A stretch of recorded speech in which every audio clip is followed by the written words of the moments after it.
Et si tout ce que vous croyez à propos de l'Église n'était pas seulement incomplet, mais dangereusement trompeur? Et si l'évangile réconfortant et réconfortant qui remplit les sanctuaires aujourd'hui éloignait d'innombrables âmes de la vérité? J'étais un pasteur entièrement dévoué au ministère jusqu'à la nuit de ma mort. À ce moment-là, je me suis retrouvé devant Jésus, et ce qu'il m'a révélé était plus terrifiant que je n'aurais jamais pu l'imaginer. Cela a brisé tout ce que je pensais savoir, exposant une réalité qui m'a fait trembler. Le temps presse. Êtes-vous vraiment préparé? Continuez à regarder, car ce message a le pouvoir de tout changer. D'aussi loin que je me souvienne, ma vie avait été consacrée à un seul objectif inébranlable, servir Dieu. Je m'appelle Pasteur David et mon parcours a été fait de passion, de sacrifice et d'engagement inébranlable envers le ministère. Dès le premier instant où j'ai ressenti l'appel à prêcher, je l'ai accepté de tout cœur, croyant que ma mission était de guider le peuple de Dieu, de conduire les perdus au salut et de guider l'Église avec fidélité. Je n'ai jamais prétendu être parfait, mais je me suis efforcé chaque jour d'être fidèle. Selon toutes les normes du monde, mon ministère était florissant. L'église que j'avais implantée des années plus tôt était devenue une congrégation florissante. Chaque dimanche, les bancs débordaient de fidèles, nos programmes de sensibilisation étaient florissants et nos sermons atteignaient des milliers de personnes grâce à des diffusions en direct. L'église était devenue une lueur d'espoir dans la communauté, un lieu où les gens se rassemblaient, adoraient et donnaient. Et pourtant, malgré ce succès indéniable, un inquiétant malaise commençait à s'installer en moi. Au début, je l'ai rejeté. Comment quelque chose pourrait-il mal se passer quand la participation était forte et l'engagement élevé? Mais ce sentiment refusait de me quitter. Cela me rongeait le cœur, me murmurant que quelque chose n'allait pas du tout, fondamentalement. J'ai commencé à remarquer un changement subtil mais indéniable, pas seulement au sein de ma propre église, mais dans les églises du monde entier. Les sermons devenaient des messages raffinés et soigneusement sélectionnés, conçus pour élever et inspirer, mais rarement pour convaincre. Les messages sur le péché, la repentance et la sainteté disparaissaient, remplacés par des philosophies d'entraide enveloppées dans un langage biblique. L'adoration, autrefois un acte sacré de révérence, était devenue un spectacle émotionnel puissant, certes, mais souvent dépourvu de véritable abandon. J'ai vu les églises donner la priorité à l'accueil plutôt qu'à la sainteté, alors qu'elles poursuivaient la croissance numérique plutôt que la profondeur spirituelle.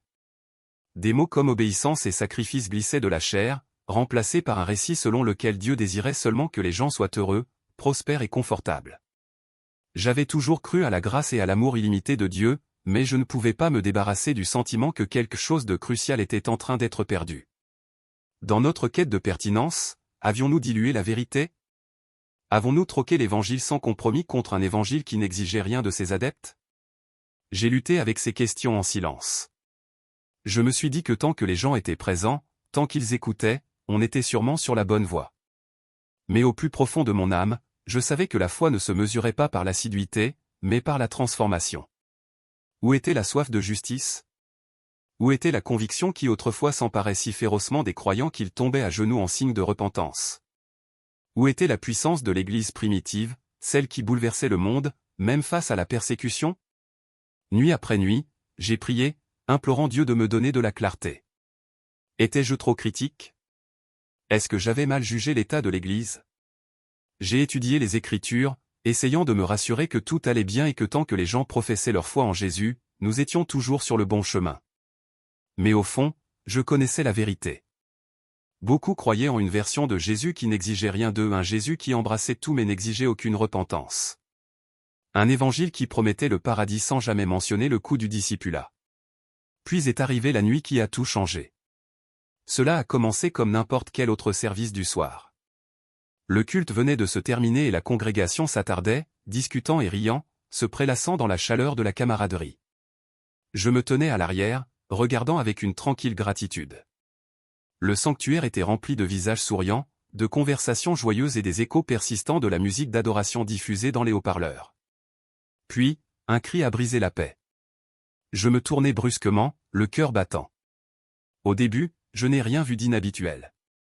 Puis, un scintillement de flamme, petit, presque imperceptible.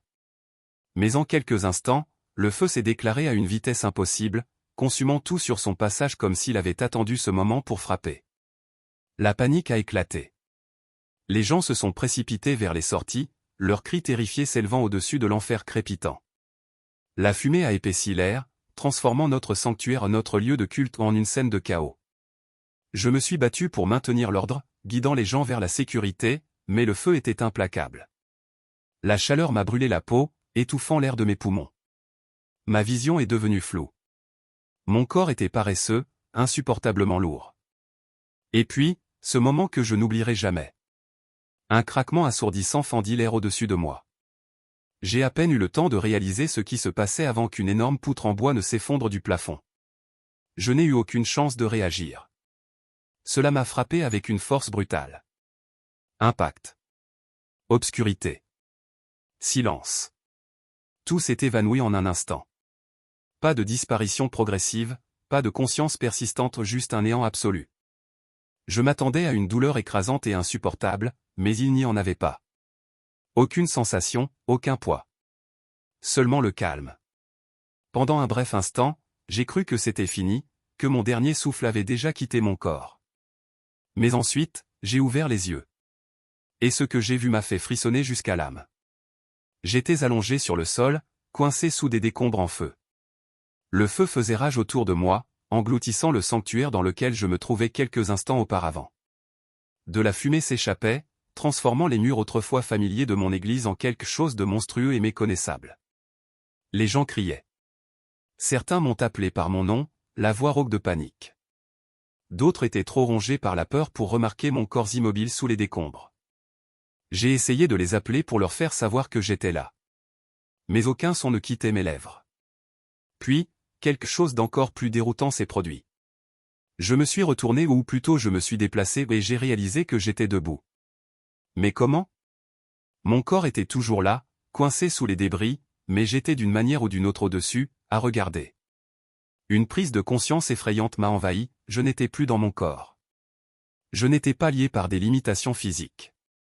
Il n'y avait aucune douleur, aucune lourdeur, aucun souffle à reprendre, seulement une étrange conscience en apesanteur.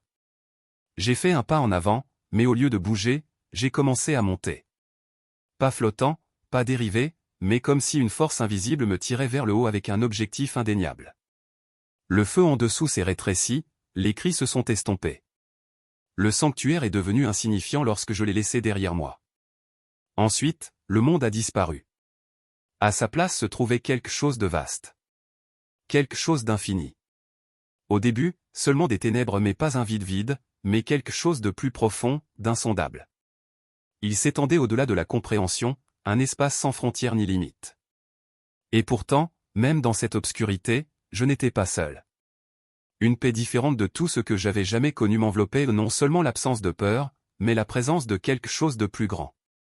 J'étais conduit, attiré vers quelque chose de sacré, quelque chose d'éternel. Une lumière rayonnante grandissait au loin, s'intensifiant à chaque instant qui passait. Ce n'était pas seulement brillant, c'était vivant, palpitant avec une puissance que les mots ne pourraient jamais capturer. À mesure que je me rapprochais, le poids de sa présence s'imposait sur moi. Une présence si vaste, si bouleversante, que je savais que j'étais sur le point de voir quelque chose qui allait tout changer. Pour toujours. Les bancs étaient remplis de milliers de participants élégamment habillés, chacun poli et composé. Leur visage était calme et serein, leur posture impeccable, comme s'ils avaient répété ce moment. À la chair se tenait un homme, respirant la confiance avec une douceur presque surnaturelle. Son costume sur mesure était impeccable, chaque mouvement calculé avec précision. Lorsqu'il parlait, sa voix résonnait dans la grande salle puissante, convaincante, polie à la perfection. J'ai écouté attentivement pendant qu'il prononçait son sermon, ses mots coulant comme de la poésie, chaque syllabe soigneusement placée.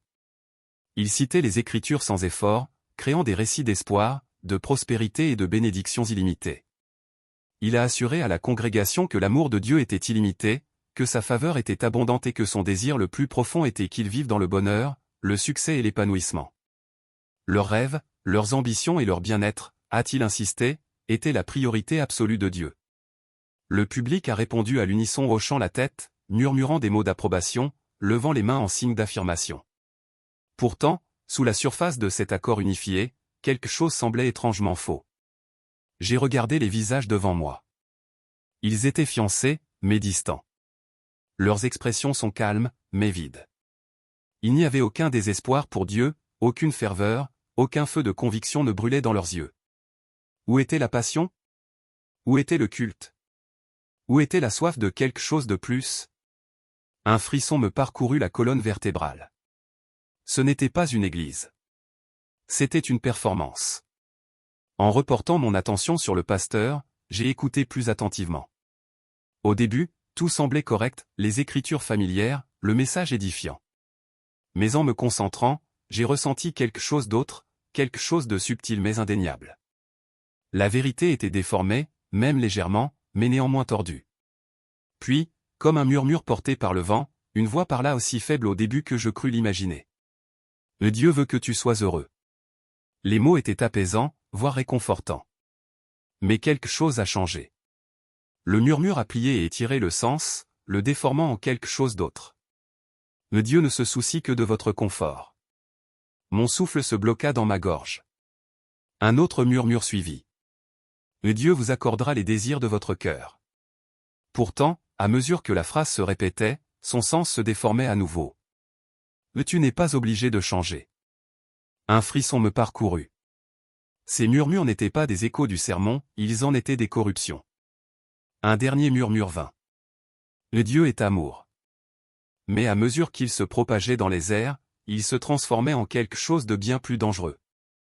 Il n'y a pas de jugement. Un profond frisson m'envahit. Ce n'était pas un simple malentendu. C'était une tromperie délibérée. Je me suis retourné vers la congrégation, cherchant désespérément un signe de conscience, une lueur de reconnaissance qu'ils étaient induits en erreur. Mais ils restèrent immobiles, hochant la tête, complètement inconscients ou confortablement trompés. J'avais envie de crier. Je voulais les réveiller, déchirer l'illusion qui les enchaînait. Et puis, j'ai senti une présence à côté de moi. Je n'avais pas besoin de chercher pour savoir de qui il s'agissait. Jésus. Il se tenait à côté de moi, le chagrin écrit sur son visage d'une manière que les mots ne pourraient jamais capturer. Ses yeux, remplis d'amour, portaient aussi un chagrin trop profond pour être exprimé. J'ai avalé difficilement. Il n'avait pas besoin de parler pour que je comprenne. Mais quand il l'a fait, sa voix avait une autorité qui a fait taire tout le reste. C'est ce que beaucoup de mes églises sont devenues, a-t-il dit. Le poids de ces paroles m'a frappé comme un coup. Je me suis retourné vers la grande église, vers la congrégation qui adorait le confort plutôt que la conviction, vers le prédicateur qui prononçait des paroles qui plaisaient aux oreilles mais ne transperçaient jamais le cœur. Cela avait l'air sacré. C'était vide. Les larmes ont brouillé ma vision alors que je réalisais. C'était l'église que le monde célébrait, celle qui attirait les foules, qui prospérait avec richesse et succès, qui était admirée et appelée bienheureuse par tous ceux qui la voyaient. Mais Jésus n'y était pas. Ils ont construit des monuments pour eux-mêmes, pas pour moi, a poursuivi Jésus, d'une voix ferme mais lourde de chagrin. Ils prêchent ce qui plaît au monde et non ce qui plaît au Père. Je serrai les poings, les émotions en guerre en moi. Mais ils utilisent ton nom, dis-je, ma voix à peine au-dessus d'un murmure. Ils lisent les Écritures. Ils parlent d'amour. Comment cela peut-il être faux? Jésus s'est tourné vers moi, son regard perçant directement mon âme. Est-ce qu'il me prêche? Il a demandé. J'ai ouvert la bouche pour répondre, mais aucun mot n'est venu. Parce que je savais. Je l'avais vu de mes propres yeux. Le message était séduisant. Les mots étaient doux. Mais où était l'appel à la repentance? Où était l'urgence de la sainteté? Où était la croix? Je me tournai une fois de plus vers le pasteur, et soudain, l'illusion commença à se défaire sous mes yeux. Les lustres dorés clignotaient. Les bancs immaculés vacillèrent, comme s'ils n'étaient rien d'autre qu'un mirage. Et le prédicateur, ses yeux étaient vides. Sa voix restait forte, toujours confiante. Mais maintenant, je pouvais voir sous la surface. Ses paroles étaient creuses. Son sermon n'était rien d'autre qu'un discours soigneusement répété, dépourvu de puissance, dépourvu de vérité. Il ne prêchait pas Jésus. Il se prêchait lui-même. Un poids écrasant s'est posé sur moi. Ce n'est pas mon église, dit Jésus, d'une voix basse mais inébranlable. C'est l'église des hommes. Mes genoux ont failli céder. Mon esprit était ébranlé. Si c'était ce que tant d'églises étaient devenues, qu'est-ce que cela signifiait pour l'avenir? Avant que je puisse poser la question, avant même de pouvoir comprendre la gravité de ce que j'avais vu, la scène autour de moi a changé une fois de plus. Jésus était sur le point de me montrer ce qui allait suivre. Et ce dont j'allais être témoin me bouleverserait jusqu'au plus profond de moi-même. J'ai à peine trouvé ma voix, murmurant, « Si ce n'est pas votre Église, alors où est-elle? Où est votre véritable Église ?»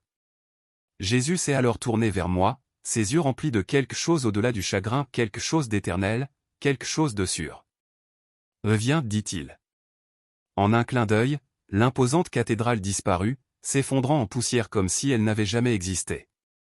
Les grands lustres, les bancs polis, la vaste scène, tout s'est désintégré, emporté comme si cela n'avait été qu'une illusion. Et puis, je l'ai vu. Une petite maison. Modeste. Humble. Ordinaire.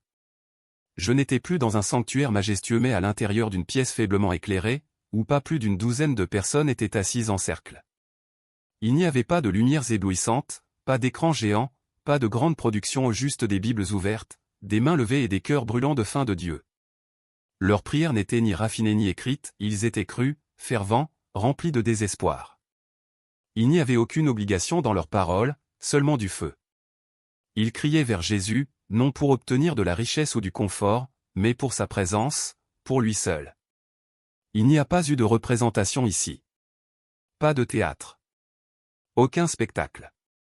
Seulement la faim. Je me tournai vers lui, ma voix à peine au-dessus d'un murmure. Sa réponse fut ferme, inébranlable. Parce qu'ils m'ont rejeté en premier. J'ai de nouveau regardé le monde devant moi, les églises s'effondrant, la foi compromise, les croyants persécutés. Mais au milieu du chaos, quelque chose restait inébranlable. Le reste. Conduits dans la clandestinité, forcés de se cacher, mais ininterrompus. Ils adoraient en secret, comme je l'avais vu auparavant. Ils étaient peu nombreux, mais leur foi était farouche. Et puis, j'ai été témoin de la puissance non pas de celle qui remplit les arènes ou qui attire les applaudissements, mais de la puissance du Saint-Esprit. Des miracles. Guérison. Délivrance. Ce qui manquait aux grandes églises des hommes fleurissait dans les lieux cachés de Dieu. Jésus s'est tourné vers moi une fois de plus, sa voix portant le poids de l'éternité. Et si l'Église ne revient pas à moi, elle ne subsistera pas.